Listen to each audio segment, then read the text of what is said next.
keren, kehidupan dalam rencana Tuhan. Jepang mengherankan dunia ketika mereka merubah textbook pelajaran sejarah di sekolah-sekolah.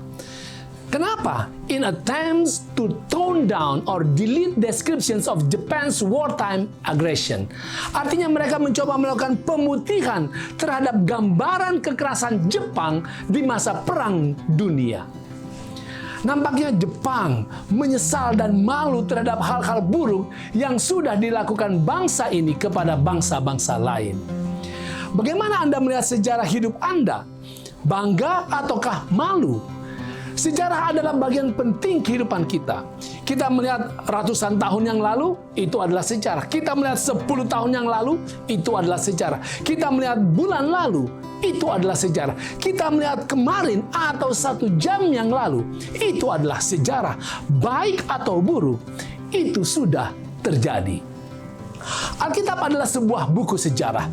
Alkitab mencatat peristiwa-peristiwa nyata di masa lalu. Itu melibatkan tempat, nama tempat, nama orang, dan peristiwa atau nama peristiwa. Kenyataan ini membuat Alkitab menjadi kitab suci yang istimewa. Pertama, ini menunjukkan bahwa apa yang dicatat Alkitab adalah peristiwa nyata, fakta benar, dan dapat dipercaya. Bahkan keadaan yang buruk juga dicatat secara jujur, bukan hanya hal yang baik. Kedua, karena peristiwa sejarah, maka Alkitab terbuka untuk diselidiki apakah peristiwa-peristiwa Alkitab itu benar-benar pernah terjadi atau tidak. Dan ketahuilah, banyak ahli sejarah yang ateis melihat hal ini sebagai peluang untuk menghancurkan Alkitab.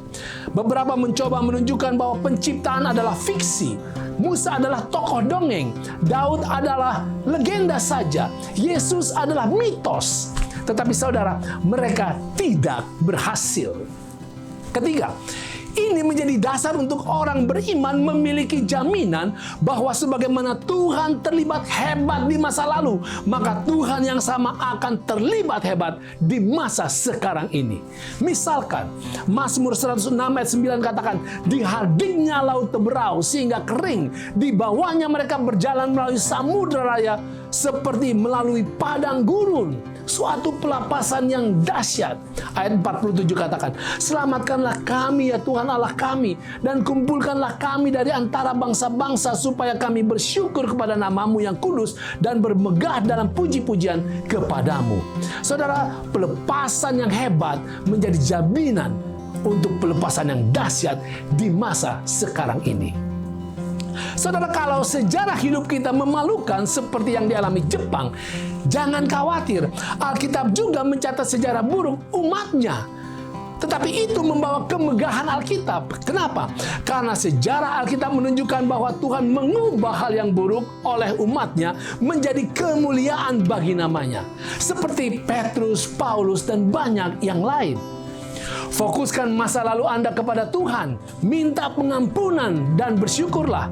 Fokuskan masa sekarang Anda kepada Tuhan, minta penyertaan dan kemenangan. Fokuskan masa depan Anda kepada Tuhan. Kehidupan yang gilang gemilang adalah suatu kepastian. Itu keren.